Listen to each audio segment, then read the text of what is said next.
The winner is...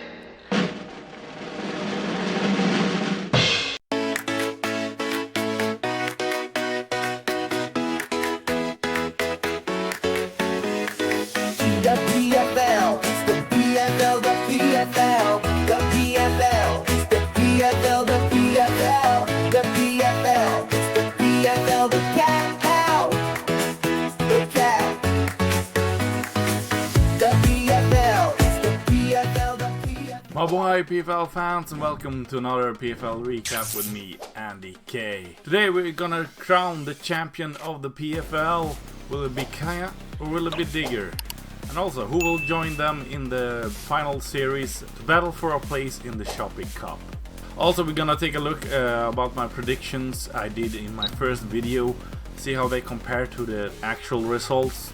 Did I do well in my predictions? So let's just get started with our first match. It was the Philippines Youth National Team versus Maharlika, and what can I say? Matchday Media fudged it up once again here. There are no match highlights on their webpage.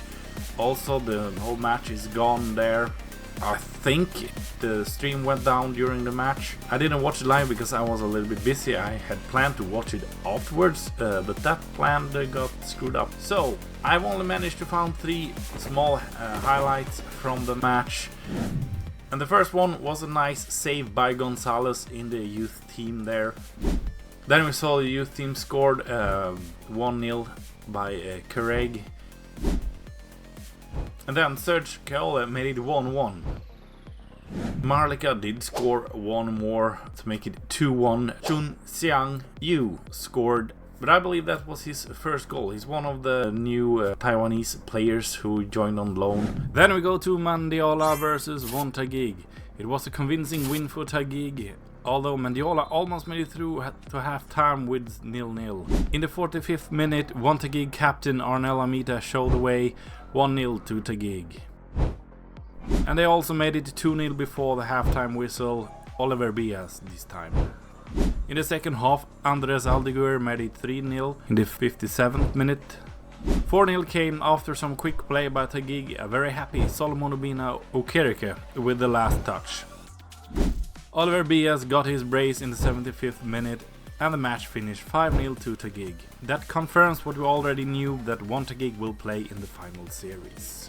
Then in Cebu we had an important match, a win or a draw for Cebu and they will be in the playoff. A win for Davao and Stallion will still have a chance. Cebu had a great chance to take the lead already after 5 minutes, but Midtjylland's cannon struck the crossbar and down. Davao did their best to help out Stallion, even if the match didn't mean that much to them. They were the better team in the first half, and Davao did score first. Gabriel Costa with a header.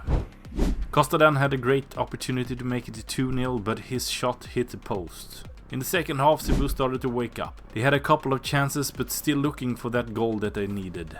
And it came. Midtjylland with a chip, and Cebu had finally leveled the game. And the match ended 1-1. This means Cebu will take 4th place, One Taguig finished 3rd, and Stallion will miss the playoff even before they had played their game. Will Stallion still do their best against Kaya to ruin their title dreams? Let's find out. But first we stop at the Loyola against Manila Digger match. Digger needed a win to still have a chance for the title, and they showed some nerves in the first half. But eventually they got a first goal, a beautiful free kick from Kenji Nishoka, and then they had 2 short sitters that was missed. Could have been 3-0 there. 2-0 came not long after, just before halftime. Modo Mane. Loyola had a shot hit the post just before halftime. Textbook combo play by Loyola. 3-0 came after a good run by Mane, an unfortunate own goal. Great vision from Mane found Su Diao and 4-0 to Digger. Diao then scored his second after a great cross by De Bruycker. Match finished with a big win, 5-0 to Digger, and they had done their part. Now it was all up to Stallion. And Stallion showed that they wanted to win. They created a couple of chances, but Kaya's defense and Cortez in goal was hard to beat. Shrek here with a great pass, but a little bit too far to reach, and Cortez again in the way. Stephen Holm in Stallion should be lucky, he only received the yellow card there. Then a free kick for Kaya created some chaos in the Stallion defense. The ball was eventually cleared off the line. But it was Kaya who took a step towards first place. Great ball from Pocholo Bugas found Jesus Melissa, and he got the ball over the line, not once but twice, just to be sure. In the second half, Stallion did try to get back, but the story was the same. Stallion players and staff started to get frustrated. Assistant coach Clint McDaniel got a yellow card. Then the MVP of the PFL, Shuto Komaki, scored a stunner. Difficult angle, an amazing goal, wild celebration, and Kaya were looking as the champions. Stallion couldn't get back, and Kaya Iloilo once again, for the third time in a row, champions of the Philippines.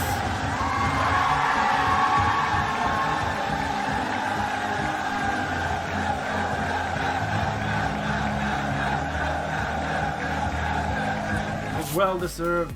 Digger did give them a good challenge and finished second. One Taguig in third and Cebu in fourth takes the final place in the finals. Stallion just missed out in fifth and Davao only at sixth. Maharlika managed to overtake Loyola on the last day for seventh place, so Loyola have to settle for eighth. The youth national team takes ninth and Mendiola finished last. And looking ahead at the semifinals, we will have Manila Digger versus One Taguig and Kaya Iloilo versus Cebu.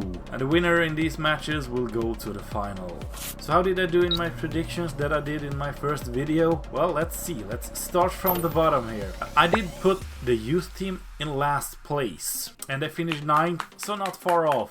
But I must say they did play much better than I thought, and they do deserve my deepest respect for how they play. Lots of talent in that squad, and I predict several of these players will end up in other teams in the PFL or maybe even abroad. In 9th I did have Mendiola, again very close there. They actually did a bit worse than I thought. They didn't show that much improvement from last season, which almost all of the other teams did. And at 8th place I had Loyola, which was spot on. But playing wise they actually did much better than I thought. They struggled a bit in the start, and I think that's what got them down eventually. They picked up some good wins in the middle of the season, and for a while everyone was threatening to get a top 4 finish. But then in the end they got some very tough losses and only finished in 8th place. Again, I did guess correct, Maharlika in 7th. I actually thought they would be better from the start. They looked okay in the first 2 matches, and even if they lost the first game 4-1 to Stallion, they did play very well in that match. But then they sort of fell off and did not play good at all. But of course that all changed when they take over after the Christmas break. They started playing very well, and they even beat Manila Digger, and you can sort of say it was Maharlika who gave Kaya the title. Then, well, I wanted to put them higher, but I did place Digger at 6th place. I did have a feeling that they had something strong going on, and I said that they were the dark horse of this season, but I actually deep down didn't believe that they would do as good as they did. They even challenged for the title. So yeah, a big error from my side here, putting them down in 6th. And I hope they come back even stronger next year. I have really enjoyed watching Digger play.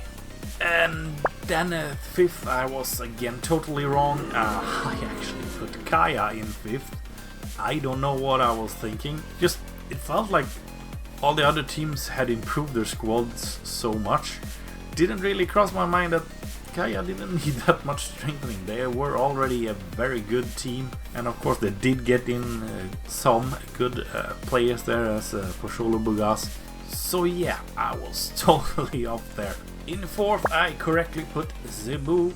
They are a reliable team, but I do think they should consider themselves lucky getting 4th this season. They almost missed out. They didn't convince me playing wise. They had some matches they had problem scoring. Even so, somehow they managed to get the results to get them into 4th place.